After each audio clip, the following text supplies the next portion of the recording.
Welcome, everyone, and thank you for joining us today for Osteoporosis Canada's Cooking Demo webinar in partnership with Danone Canada and Silk.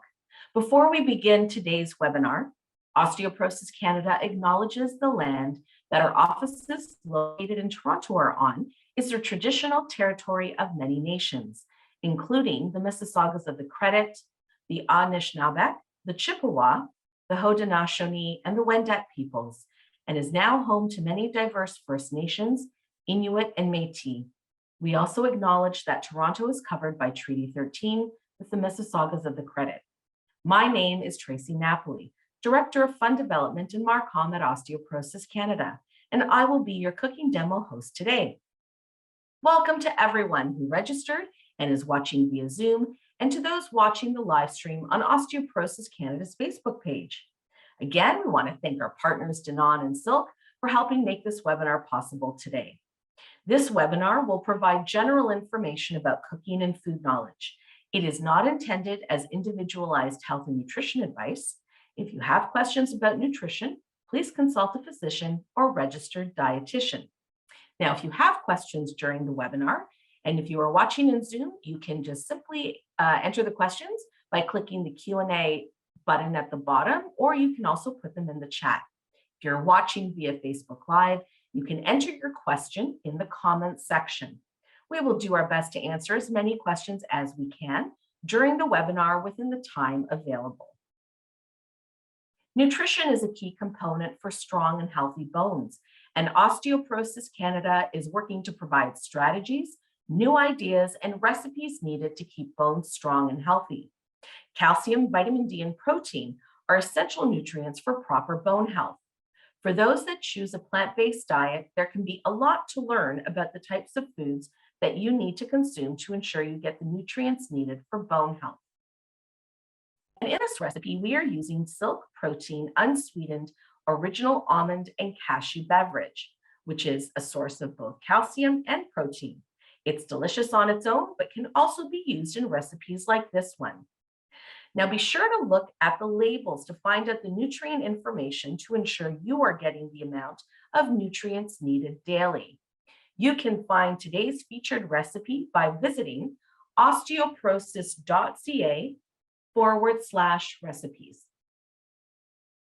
It's now my pleasure to welcome Emily Richards, who is a professional home economist, freelance food writer, chef, and she is the author and co-author of 10 cookbooks.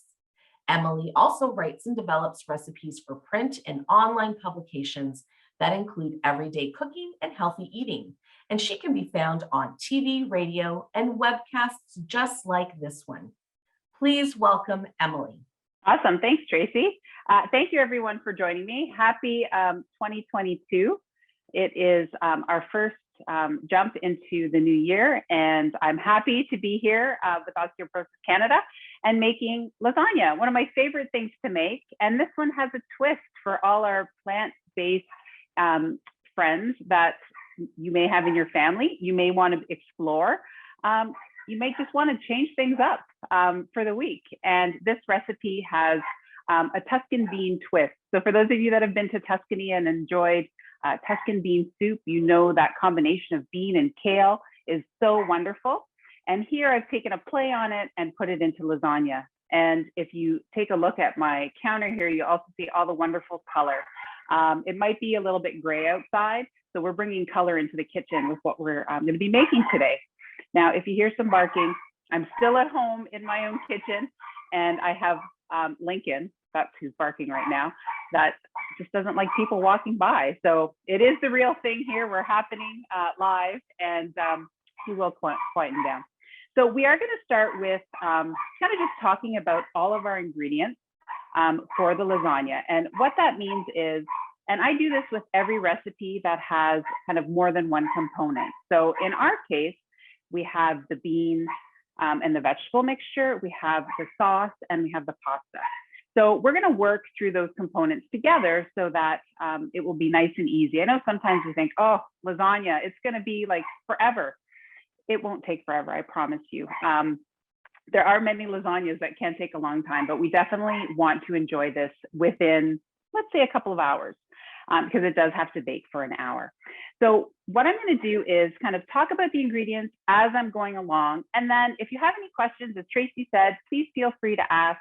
We may cover them as I go along, but it's always good if you think of a question to put it down right away so that you don't forget, and then hopefully we can get to it as we're working along. So we're going to start off with our vegetable mixture first, and it's kind of bulked up. Now, plant-based eating, lots of veggies, lots of color, I love to think. And if you have family members that are looking into kind of switching it up, or you already have vegan family members, this is a great meal to serve everybody because it is so hearty and it is a full meal. And the reason being is because of those vegetables as one of the main parts. So I'm going to start off with just a couple tablespoons of oil in my pan. And I'm using a vegetable-based oil. So it could be a neutral oil like canola, it could be olive oil, whatever you want to use. Avocado oil would work here as well if you want that little bit of flavor in here. So we're going to start off by sauteing off some of our veggies just to kind of break them down. And I like to use a nice wide skillet, and you need to have a lid that fits on this because we are going to be steaming our vegetables right in here. Okay, so we're going to start off with our sweet potatoes. This looks like a lot because we're going to feed 8 people with this lasagna. It is 2 pounds of sweet potatoes that I've peeled and diced. So if you take a look at my dice, it's a little bit smaller than a chop. And if you are not a fan of dicing, you can chop the sweet potatoes. It'll just take a little bit longer to cook them, that's all. Now, if you're looking at me going, I'm not chopping all those potatoes, Emily, forget it. You know what? You could use diced squash and you can buy it frozen. How's that for ease? I want to make it easy for you. So the squash is a great substitute for the sweet potatoes because it will give you that nice creaminess in addition to the sauce that we're making for the overall lasagna. We're also going to add, I'm going to just grab a spoon here so I can stir as I'm adding things. I'm going to add a small shallot. So when we think of shallots, oftentimes there's a bit of confusion. Some people think, or they hear scallions. Scallions are actually green onions, which if that's all you have, you could totally use that here. You could use about 4 chopped up and add them in here. You don't have green onions, you don't have a shallot, just use a small onion. That will work here as well. If you're trying to clean out the crisper and you have a leek, just use the white and light green part, and then you can use that in here too, because we just want that little bit of onion flavor in with our sweet potato. And I've also added some garlic because we are putting that Italian twist on this. I mean, it's lasagna, so I guess we kind of have to go that route. That's where my heritage shines through. My background, my family's Italian, so I always love kind of adding those elements of Italian food to almost anything. All right, so we're going to stir this up, but we need to build some flavor. So that's what we're doing by sauteing everything off, but we're also going to use some herbs in here, which the one I'm going to use is Italian seasoning, and I'm using a teaspoon. So Italian seasoning is a mixture of dried herbs. So it could be a mixture of oregano, rosemary, thyme, marjoram, savory. Sometimes it even has a little touch of lavender in it. And you know what that's called? Herbe de Provence. And if you have that at home, you can use that in place of the Italian seasoning. So by all means, if you don't have Italian seasoning, Herbe de Provence would work, but you could also just use a few combinations of the dried herbs that you have. So dried oregano would work with a little bit of dried thyme and rosemary. As long as it adds up to 1 teaspoon, it will work really, really well here. So what I want to do is just kind of get this going. So give it a little bit of a kickstart and just kind of saute it. It's going to start kind of might add a little bit of color to our sweet potato, and that's okay. Okay, so you just want to make sure that you're stirring it. Now you can see that having this nice large skillet helps accommodate the amount of sweet potatoes in here. I'm going to jump back because I did say you could use that diced squash in place of this. That diced squash will already kind of be pre-cooked, so you will not have to cook it for as long, okay? But because I'm using raw sweet potatoes, you could use raw squash here if you wanted to as well. I love the color of both of those vegetables because they're so bright and they have such health benefits for us that we are going to cook it for the full about 15 minutes. Okay. Now, Tracie and I were talking about the vegetable portion of this lasagna because some of you might think, well, you know, I don't really like sweet potatoes. I don't like squash, Emily. Is there anything else I can use? You can use whatever's in your fridge or whatever you're picking up in the grocery store. This would work really well with this process of cooking with any vegetable. So if you're thinking colors, zucchini would be beautiful. Peppers, eggplant. What else could we use? You can use just some diced frozen vegetables if you wanted to, if that's what you had in the fridge, okay? Or the freezer, that one you keep in the freezer. All right, so I can smell this already. And it's 2022, but I know you still can't smell this. Maybe in a couple years, there'll be that virtual smell. You'll have scratch and sniff stickers of lasagna. If anybody remembers those are my favorite when I get those on my worksheet. All right, so that little bit of kickstart, we're softening the shallot and the garlic as well, getting those flavors to start. Now we need to start softening the sweet potato. And what I have for that is some vegetable broth. Now, if this is only half a cup, we don't need very much here. So if you don't have half a cup of vegetable broth, you can use water to do the exact same thing, okay? We really just want to steam the sweet potato so that it cooks through just till it's tender. So I'm gonna add that in. And I'm just gonna turn down my heat a little bit because we don't want this to all kind of simmer away. We wanna keep it handy. There we go. And this is where our lid goes on, okay?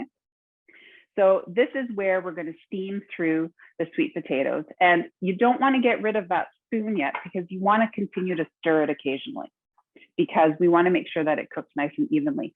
Now, if I was doing this in a smaller skillet or smaller pot that had higher size, it would take a little bit longer and I would have to make sure that I'm stirring it a little bit more frequently so that the top goes to the bottom and everything gets cooked through nice and easily, okay? So this, having a nice large skillet, I know the holidays have gone by, but if you have a birthday coming up, get this on your list because it's very, very handy. So I'm just gonna shift this over for a minute because I do have the recipe out here. You can get the recipe if you don't already have it on the Osteoporosis Canada website. And I always have the recipe out while I'm cooking.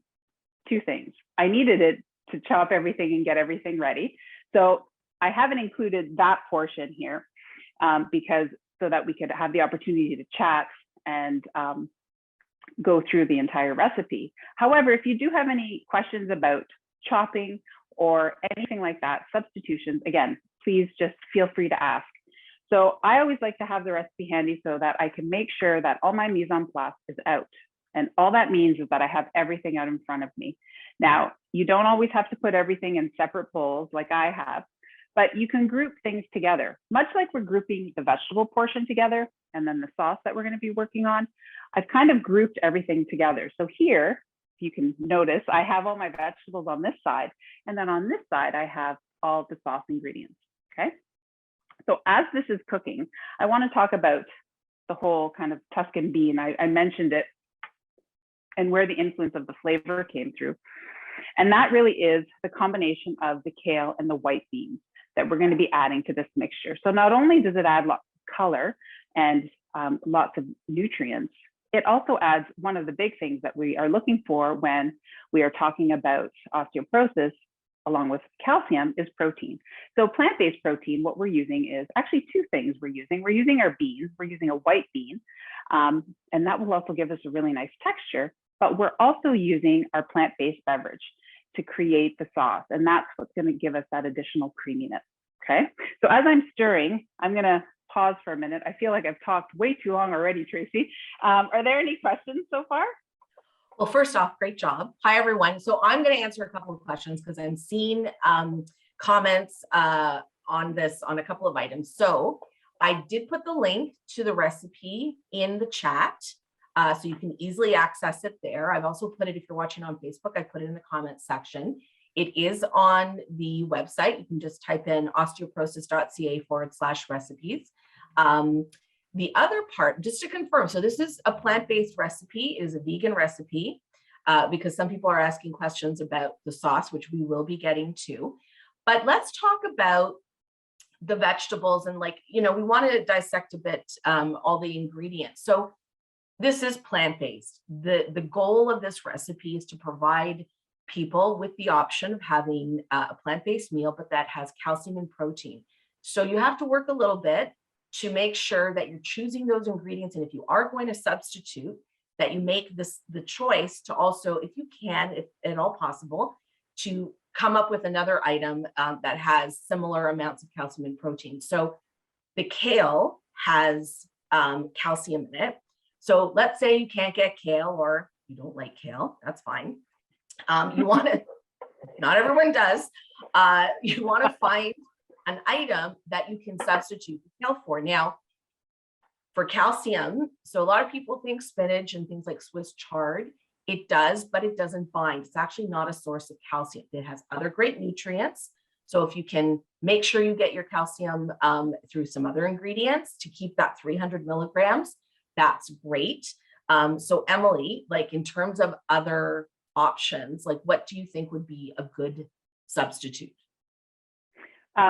So when we're talking kale here, there's, as Tracie mentioned, we are thinking calcium. So if it was just a green, you could, exactly what Tracie was saying, spinach would work, those types of things. But we really want to focus a bit more on that calcium to get it into the dish. So for an overall wonderful lasagna.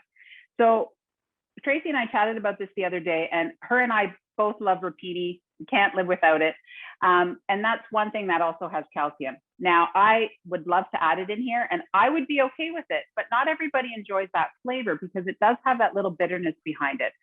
That would be beautiful in here to add. Some other greens that you might think of may not taste quite as nice. So I'm off the top of my head, I'm going to say Swiss chard because that's one thing that people could go either way on. It would look beautiful in here. And I think the flavor, because it doesn't really have too much flavor, like the rapini, could also work. Broccoli, what do we feel about broccoli, Tracie? Well, we all have our favorites. It's not mine. I eat other stuff. So what I would say is and again, the amount of calcium you're going to get from the kale is not going to be the bulk of your calcium. The bulk of that calcium that you're getting is going to be from the silk beverage and from the white beans. Those are the two big calcium components. So just to be mindful of that. The beans really also, and we're going to talk about the sauce when we make the sauce, but right now for the other ingredients, if there's something at the end, it's all personal taste. If there's something that you want to add in there, if you like mixed beans, go ahead. Chickpeas are also, because not all beans are the same in terms of their calcium and their protein. So if you really like chickpeas, then you could switch it. That's up to you. But it's really about reading the product labels and being knowledgeable on the ingredients. So, but to Emily's point about the sweet potatoes, let's say you don't have any, butter and squash would be delicious. And also it's frozen. You can also come up with some other, the bag of the frozen vegetables. That way you get some heft and also you get a bit of variety in that beautiful color. So Emily, how are we doing with those potatoes? Do they smell? I am just going to show. Yeah, I just kind of steamed up the camera here, but I'm just going to show you how you want to make sure that they're tender. I have this little paring knife that I use for a lot of things. We're going to use it a couple of times today. All you want to do is just take it and make sure that it easily slides in to the squash. We're using sweet potato, not squash. See, now I'm so excited about squash, the sweet potato. So you just want to go in and make sure that the knife actually goes in and it's nice and tender. The reason why we don't want this to be mushy because it still has to cook within the lasagna. We just want this to be tender, okay? And if you take a look in my pan, that broth has been absorbed. Okay, so what we've done is we've added a little bit of flavor with that broth as well. So if you use water, you can adjust the seasoning a little bit by simply tasting it, okay? But I'm gonna add my kale now. So this is 4 cups of chopped kale, which as we all know with any green, it looks like so much in the beginning, and then as soon as it hits that heat, it kind of wilts down to not very much. So we really just want to kind of stir this through. The heat of the pan, as well as the sweet potato, will wilt that kale, okay? And then we're also going to add our white beans. Now I'm just using a can of white kidney beans, and I drained and rinsed them. So just in a sieve under cool water, rinse them. It usually looks foamy when you start. Just rinse it till that foaminess goes away. And that just gives you a nice clean flavor of the bean itself. Now, if you happen to cook your own dried beans, this is a perfect place to use it. If you're wondering how much, you need 2 cups, okay? So you'll need 2 cups of bean. That's about how much is in a can. So you can substitute that. And as Tracie mentioned, whatever bean you happen to have, this is, think pantry. The lasagna noodles might already be in your pantry. You might have some canned beans, but maybe you only have red kidney beans. That's okay. You could totally use those. And what I would like to say is the texture is what we're looking for here as well. So I went with white kidney beans. Yes, there's calcium in them, but they also have their softer texture, which works really nicely with the lasagna overall, okay? So think of that as well. A Romano bean would have a similar texture here, and that would work really well. So within an instant, you can see that kale has cooked down, but it's beautiful, bright green. And that's really where you kind of you get to stop.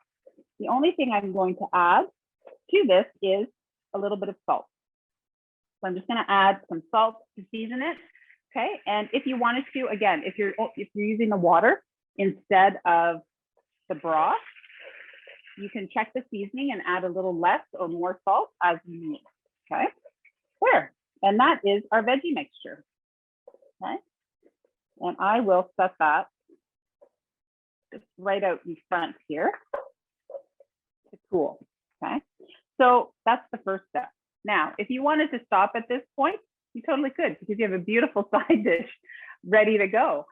If you wanted to, you could also toss this with some pasta and have a lovely, lovely meal.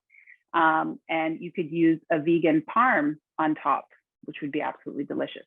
But we're going to go that step further and make what is commonly known as a bechamel sauce, which is typically made with milk and a roux. We're still using the roux component, but we're going to use a plant-based beverage to replace the dairy that's traditionally found in that bechamel, okay? So I'm going to use a saucepan for this, okay? It doesn't have to be huge. We're using 5 cups of the plant-based beverage, but we are still going to start off with a roux. So typically, when you think roux, or perhaps you've made one, you know that you start with butter. So because we're using plant-based ingredients, I'm going to continue on with the oil. Now, if you at home use a plant-based butter or margarine, you could totally use that here as well. And you can use the same amount, okay, which is 1/4 cup. So I already have that measured for myself, mainly so that I wouldn't forget. So I kept it so that it was all ready to go. And we're going to start this over medium heat, okay? And again, I have all my ingredients for our sauce at the ready at room temperature. I find that that helps only because everything comes together a little bit more easily and a little bit more quickly. So if you forget to take out your plant-based beverage out of the refrigerator, not to worry, it will just take a little bit longer. So if you're looking at the recipe and it says 10 minutes and yours is closer to 15, that could be the only difference, okay? So don't fear, because I'm going to give you some other things to look for so that you know how to incorporate them both. All right, so I have my flour. I'm using 1/3 cup of all-purpose flour here with my oil, and this is how we're going to make our roux, okay? So I'm going to add that in here. And I'm also going to build on the flavor. So we have lots of flavor and beautiful color in with our vegetables, but we also want our sauce to taste delicious as well. So I'm actually going to mimic some of those flavors, or repeat the flavors, so that when I put them together, they'll all come together. So I'm going to use a teaspoon of that Italian seasoning, okay? And I'm going to add it here so that it does have the opportunity to cook, along with a clove of garlic. I'm going to get that in there as well, okay? And the reason why I like putting the garlic in here is so that it has the opportunity to cook a little bit with the flour. So we just want to kind of cook that flour flavor out, which is why we start it right from the get-go, okay? So you can see it bubbling up here nicely. If it starts to change colors, so by that I mean it just gets a little bit more golden as it cooks, that just intensifies the flavor a little bit. And if any of you have made roux for different recipes, sometimes it does actually ask you to cook it longer, so it does build a little bit of color. We don't necessarily need to do that here today, but we do want to cook it for about a minute just so that it has the opportunity to cook out that bit of flavor. All right, next, the plant-based beverage. So I'm going to pour it in and then talk so that I don't spill this all over the place. I'm using 5 cups, and I am going to whisk it in so that I can try to get it in nice and evenly. Okay. There we are. Trying to do it, I mean, I did it as slow as, you know, I could. You don't have to drizzle it in by any means, but you do want to make sure that you have the opportunity to whisk as you're doing it so that you can get the texture of the flour throughout. Okay, there, I got it in. So now we're going to be here for a while. Now we can chat plant-based beverage. So in the recipe, we called for the Silk Cashew Almond beverage. Okay, and I want to give you options because I can already think in your mind, I know this question may come up, or maybe it already has. I have a nut allergy in the house. I'm plant-based, but I can't have nuts. Not to worry, we got you covered. You can use the soy beverage. And that's actually what I'm using today. I used the almond cashew in the one I already made. And then I thought, I'll do both. I'll have the soy beverage as well as the option.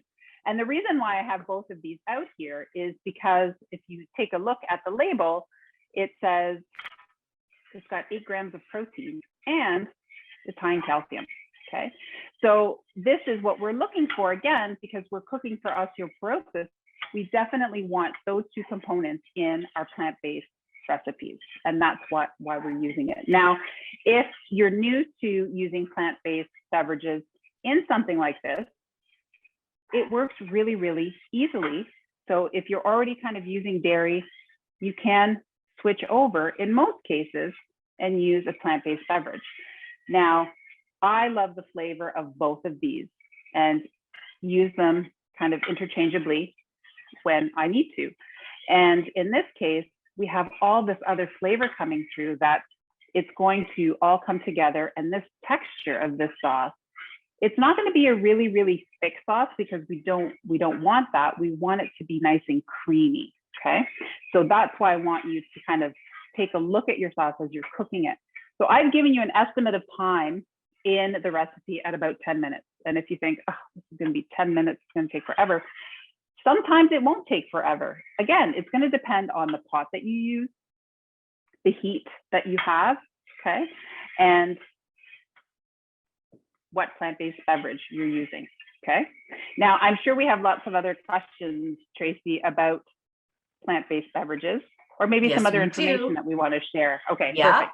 Yeah, oh, no, we do. And you did answer. So we did get a lot of questions about the plant-based and which one to use. So I'm going to go back to, it's really important to read the product, because the Silk product that we're is part of the recipe is a new product, and it has calcium and protein. Not all plant-based beverages have protein. So you really want to make sure you look at the packaging and you look at the label.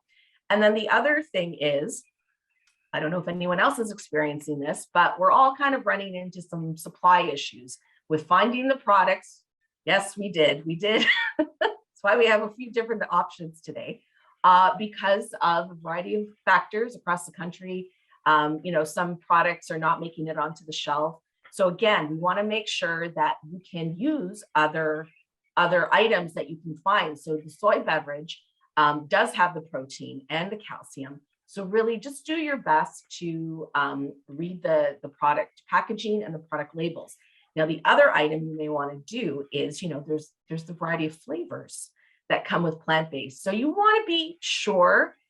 I'm not sure if coconut would do well. If that's what you like and you think it would be great, then go ahead. But just be mindful, like, again, to read the product label, because there's, flavors like vanilla and coconut and whatnot. So if that's what you enjoy, then go right ahead. If you have the nut allergy, which we did have a couple of questions, Emily, you did say about the soy. Do you know anything? I'm just thinking, like, if you, let's say you did want to use milk products, you would just use the same amount. So if you wanted to make this vegetarian instead of vegan, you can just switch it out. So that's, yes, so that's great about that. We are getting a couple of questions though on the roux, in general about gluten. So we wanted to talk about the lasagna noodles, which we're going to do as well. But in terms of the flour, what could someone substitute if they wanted to make this gluten-free? So there's a couple things. Obviously, you're going to have to look for gluten-free noodles, which they are available. And most of the ones that I've used are typically oven ready, which means that you don't have to pre-boil them. Okay. Now, you should also look closely at the label because not all gluten-free products may be vegan. Okay, they may be vegetarian. So you might have to look, there might be an egg product in there. So again, you know, we've mentioned it earlier, we'll mention it again, reading those labels, especially if you're kind of jumping on this, you know, new experience or if you're cooking for somebody else. So it's always good to ask questions and it's always good to read labels, 100%. When it comes to kind of thickening this sauce, there's a couple ways that you can work it out. Now, gluten-free flour doesn't have really the protein structure to help build this sauce the way we're building it now. But what you could do is use a couple tablespoons of cornstarch with some of the plant-based beverage, whisk it together and add it near the end. I still want you to heat it up, but you don't have to bring it to the boil. You just want to bring it to a gentle simmer so you see kind of those little bubbles. We still want to cook the garlic in there. We don't need to use as much of the oil in there. We use a couple tablespoons. And then as I'm talking, I'm not paying attention. I'm just going to take it off the heat for a second. I tend to do this. And it's right in front of me too. I'm sure none of you have this experience. It is a plant-based beverage. It will bubble up. Okay. And what we want is just those bubbles to happen around the edge. I kept talking and focusing not on this, my bad. All right. Anyway, so what you can do is you still want to cook the garlic and the seasoning, heat up the plant-based beverage that you're using, whisk together a couple tablespoons of cornstarch with the plant-based beverage, and then whisk it in gently. You don't have to be vigorous with it. And then it will just have that nice kind of creaminess to it. Now, again, I want to stress, this is not a thick sauce. And you'll see, even as I'm kind of whisking away here, I'm going to bring it back to, I wanted to show you the simmering around the edge, because that's really what you're looking for, is just the bubbles kind of around the edge. That's all you need. And it does not need to be thick. So if you're thinking, you know, the last time maybe you made homemade mac and cheese and you had that nice, really creamy, thick sauce, that's not what we're looking for here, because we want the fluidity and the creaminess of this sauce to cover our lasagna so that when we cut into it, it has that creaminess to it, okay? A good word that I'm not sure if it's an official word in cooking or not, but it's very cloying. So when the sauce is really, really thick and you cut into it and it kind of almost feels like a paste in your mouth, that's not what we're looking for. We're looking for that nice fluidity in the sauce itself, okay? So hopefully that helps with the gluten questions. The other thing is you may need a different amount of lasagna noodles, okay? I'm just gonna scooch this over for a second. I'll definitely not let it bubble over again. I gotta make sure I even have heat on it. Yes, I do, okay. But I'm gonna bring the lasagna pan over, and off to the side, I have a big tea towel. I'm gonna kind of try to bring it closer. I laid them all out, but now I'm gonna just gather them all up here. Try not to lose any. There we go. Because I did pre-cook the lasagna noodles because I didn't think we needed to see the lasagna noodles boil in the pot of water. But I will tell you that description of exactly what I did, okay? And so I called for 12 dry lasagna noodles. If you're using the gluten-free noodles, they vary in size. I know some of them are just little squares like this, rectangles. So you might need a few more. So if you want to pick up an extra box just in case. The other option, if you were cooking them in for a vegetarian, not a vegan, again, this is where label reading is important. You can, oh, here we go. So I got my bubbles. I am officially turning this off now. So you can see it's still kind of fluid. I'll bring it over here so you can see a little bit better. It's still fluid, okay? But what I definitely am doing, and I have been the whole time, is whisking in kind of the edge of the pan, because that's really where the flour gets stuck. If you have a flat whisk, you can get in there, or a smaller whisk, you can definitely get in there quite easily. Mine's a little bit pointed here at the end, so it's easy to get into the edges, okay? So now all I'm gonna do is finish off this sauce, and I'm gonna tell you about the vegetarian option for the pasta, okay? But in order to complete the sauce, we're going to add 2 tablespoons of chopped parsley. If you wanted to, this could be chopped basil, some oregano. If you're looking to spice it up even more, you could use just a touch of thyme in here would be lovely, just because it mimics, again, the flavors in the Italian seasoning. So that's just gonna give us a little bit of color. And then we're gonna season it with some salt and pepper, okay? So there's my salt, and in goes my pepper. And here is something optional. It's a little bit traditional of a bechamel. So if you've had different pastas with a bechamel sauce, you may have had just that hint of nutmeg. So you can also add that, okay?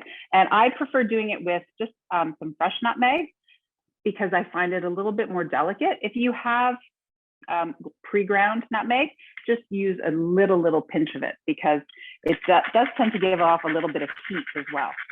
Okay, so just a nice little pinch of freshly grated nutmeg, and I will whisk that up, make sure it's nice and even. My sauce is done. Okay, so if we were serving a vegetarian, there's a couple options that you can look for. One is the pasta. So I'm using dried noodles.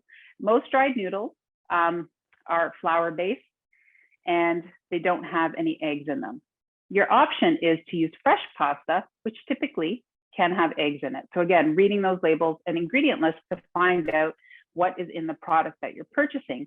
So you could use a fresh pasta here if you wanted, and then you wouldn't have to pre-boil it. You could actually just start layering it with the fresh pasta. So if that helps you out, and if you're not looking for the vegan version of this recipe, you could totally do that for the vegetarian option, okay?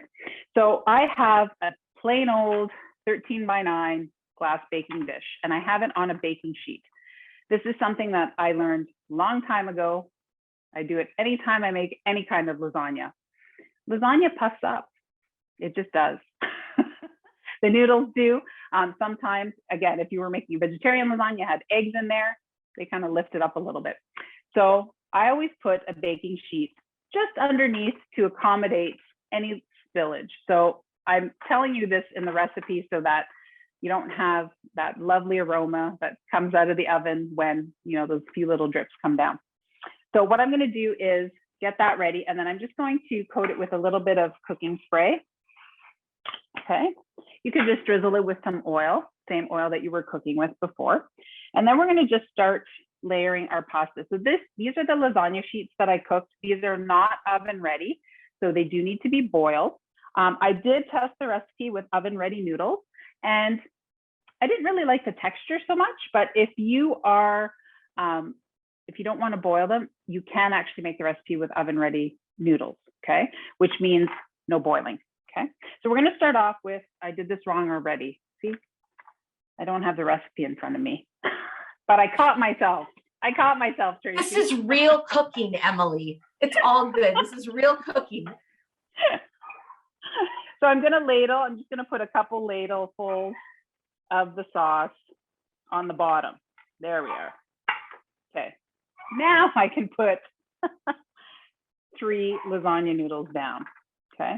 So if you're wondering how you can kind of get these lasagna noodles done and out of your way, very quickly, you can just boil them as you would for anything. And then what you would do is rinse them under cold water, and you can put them on, as I did, on a clean tea towel, okay? And then you can drizzle them with a little bit of oil if you need to let them sit for a little bit longer if your other ingredients aren't ready, okay? You could also just slip them back into some cool water and leave them there till you need them, but don't do it too long, because that will actually kind of make them plump up a little bit because they will start to absorb the water, okay? So here's our first layer that we're gonna start off with. And then we're going to add our veggies. And to try to make it easy for you, you need 1/3 of this vegetable mixture, okay? So just kind of take a look at your pan, see what 1/3 is, or at least estimate what 1/3 is, and spread it out so that it coats that, okay? And then we're gonna ladle on some more of our sauce. So if you take a look at the mixture itself, it looks nice and easy to pour. We don't have to spread it. And this is key in building it to get that creaminess. Because remember, it's also gonna absorb some of the starch that the lasagna noodles are gonna leach out as it's cooking in the oven. Which, by the way, your oven needs to be on at 350 degrees. You definitely want it preheated. I did turn it on so that I wouldn't forget. And then we're gonna use our plant-based mozzarella, okay? So I just want about 1/2 cup here.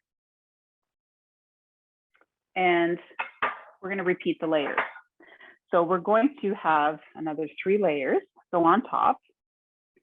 And it's about 1/2 cup each time when I'm putting the cheese on. And sometimes you get, does this ever happen to you? And I don't bother cooking. I used to always cook extra lasagna noodles.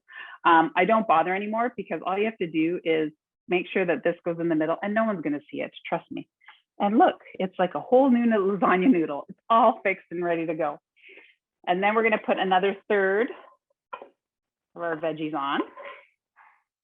Whoops-a-daisy. I love the color mixture of the orange and the green on here. Now, each time I put a layer on, I also kind of give it a little squish, okay, so that we can get those 4 layers in there. And then another couple ladlefuls of our sauce. If you're wondering how much of the sauce is going in, it is usually about 1 cup that goes on each time. My ladle's a 4-ounce ladle, so that's kind of how I guide myself a little bit. And then another little sprinkle of our plant-based mozzarella, okay? Now again, if you're making this for a vegetarian, you can use just a regular mozzarella here as well, okay? But this is really to enhance the vegan experience and include all of our plant-based options because you can get them in a regular grocery store. There was a time that you had to go to a specialty store to get some of these ingredients, but now you can get them at your local grocery store, which is fabulous. There's another 3 layers. Again, just pushing it down a little bit. Here's the rest of our veggies. And then I'm just gonna repeat that layer again. So Emily, Tracie, are there any? Yeah, I was just gonna say, we wanted to let people know. So I mean, if you're trying to find some plant-based cheeses, so Silk has the plant-based mozzarella, and if you can't find it, you can use the Silk cheddar.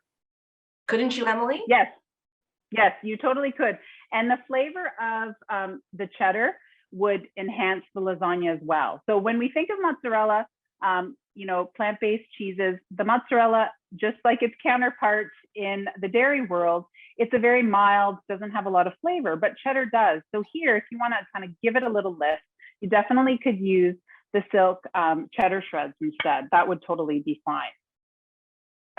There. And we did have that looks beautiful. I just wanted a quick question. Someone had a quick question about the kale. The preparation of the kale really was just you washed and chopped it, and then you just sauteed it in the pan with the sweet potatoes. That was it. Yes, that was it. And I used the big curly kale. So you do have to remove that tough stem, but you could also use baby kale if you wanted a little less work. And you don't really even have to chop baby kale. And you know what? If you got a freezer full of frozen kale, you could use that too. I would reduce the amount to about 2 cups because it's already essentially kind of cooked down a little bit. Not all, you do have to check the variety that you're using, but you could reduce the amount if it's chopped frozen kale, because typically that's a little bit less. I hope that helps. No, that's great. And we do have a couple other questions about portion and freezing. That looks so great. So if somebody wanted to make 2 smaller portions, really, they just have to get 2 small containers, and this will freeze beautifully. Yes, I have. So I don't have a family of 8. I have a family of 5. And when I feed my mom, it's only 6. So I still have leftovers. So I have made this lasagna many times, and it does freeze really, really well. So my suggestion is, because sometimes I find that when you divide this into 2 pans, which is totally cool, you can totally do that. What gets tricky is sometimes the layering of the noodles. You might need a little bit more, you might need a little bit less. So what you can do is actually make the 13 by 9, bake it. You can cut it into portions and freeze those portions, so that if you are a family of 1 or 2, you can leave 2 portions out and then freeze the rest. Or you can cut it into 4s, so basically like this, or cut it in half and then scoop it out. So I find that's a little bit easier sometimes than dividing everything up. But if you're good at math, you should have no problem dividing it up into 2 different casserole dishes. So that's the end of the sauce goes on top with the rest of our plant-based mozzarella. And we're going to cover it with foil. It's going to bake for about an hour. So really here, when you look at it, everything's cooked, right? So why are we putting it in for an hour? Well, we need it to come together, become creamy, and lift itself up a little bit. So I'm gonna get some foil. And all I like to do when I make lasagna is give my foil a little bit of cooking spray on top, so that when you put it over the pan, it doesn't all stick, okay? So this now will go into our 350-degree oven. I'll be back in a second. And I'm not making you stick around for an hour and a bit, because that's just mean of me. I already baked one. And for those of you that have made lasagna many, many times, you know that it's best to let it rest, right? You don't want to cut this as it's bubbling, because as it comes out of the oven, it will bubble.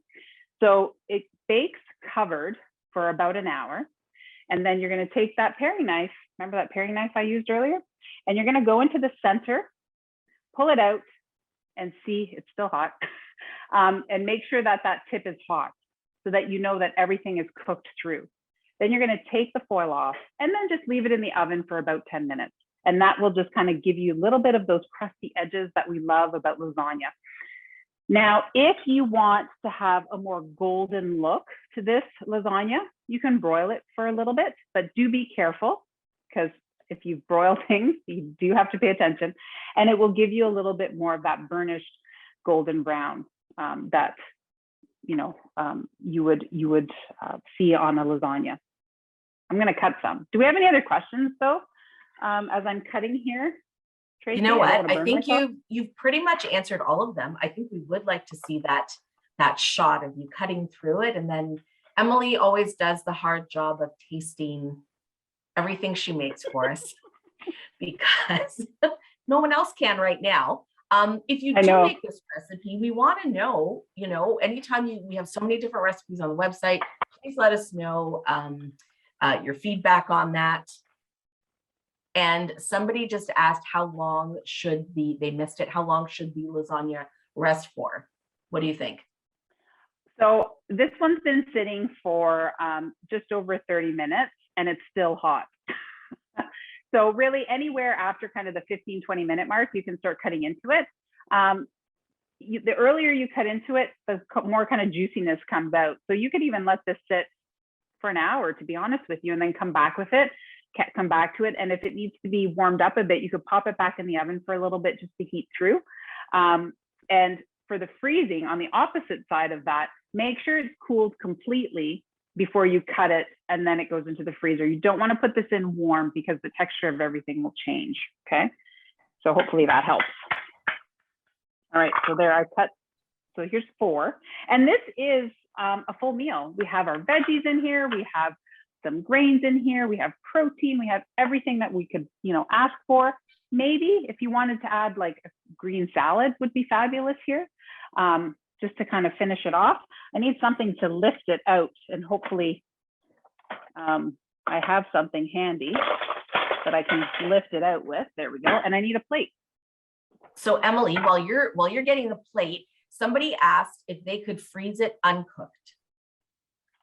Oh, so here's the thing with freezing it uncooked: the texture changes, and everything becomes watery. So we've taken the time to cook kind of the water out of the vegetables, as well as thicken up the sauce a little bit with the flour. So by freezing it raw, it absorbs the water.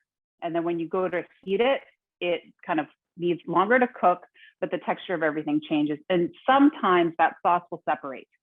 So the best thing to do is to bake it and then freeze it. And then you just have to thaw it and warm it up. And the texture will remain, I think, more superior in that regard. I got to make sure I cut through all the layers. Faster, right, Emily? It's just going to be ready that much quicker when you want to eat it. Exactly, it totally will. You don't have to wait.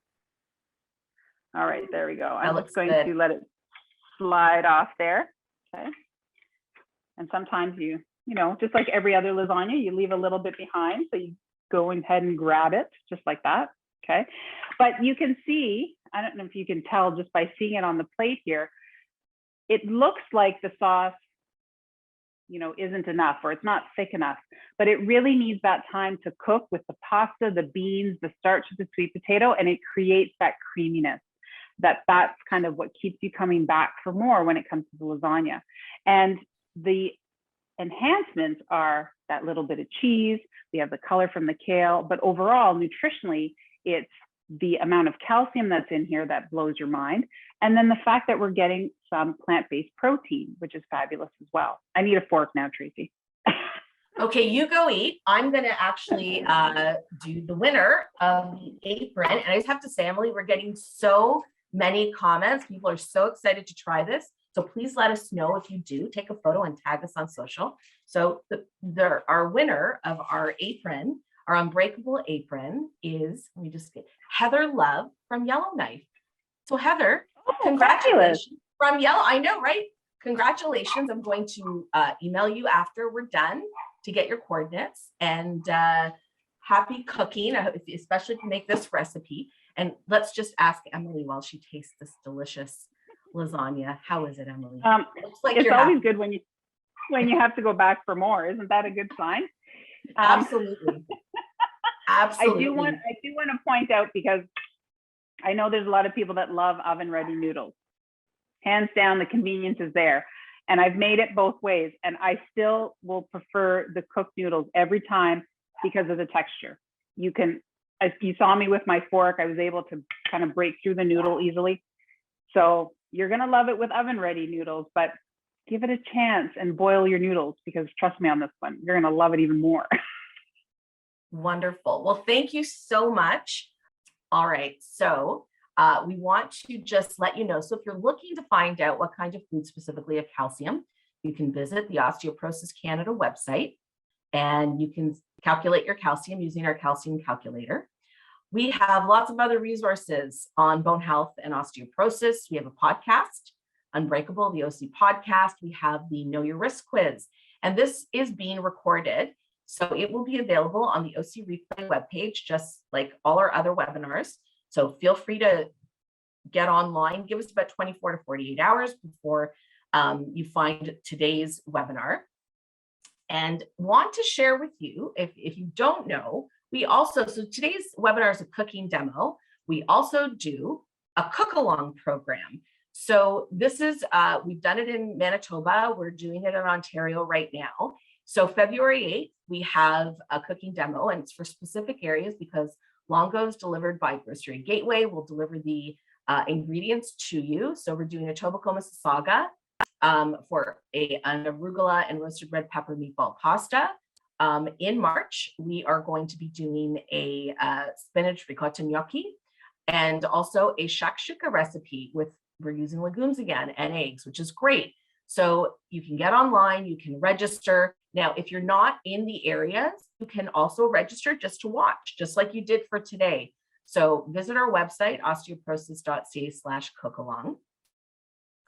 And we just want to thank our partner, because our partners help us get great content like this out. Thank you to Danon, and thank you to Silk. And as always, thank you to Emily Richards, who's done another wonderful cooking demo for us.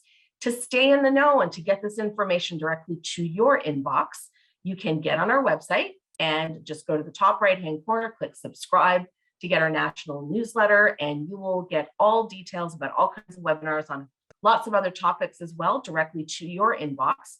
You can also follow us on Facebook, Instagram, and Twitter. And everyone, stay well, happy cooking, happy eating, and take care, everyone, until next time. Thanks so much for joining us today. Bye-bye.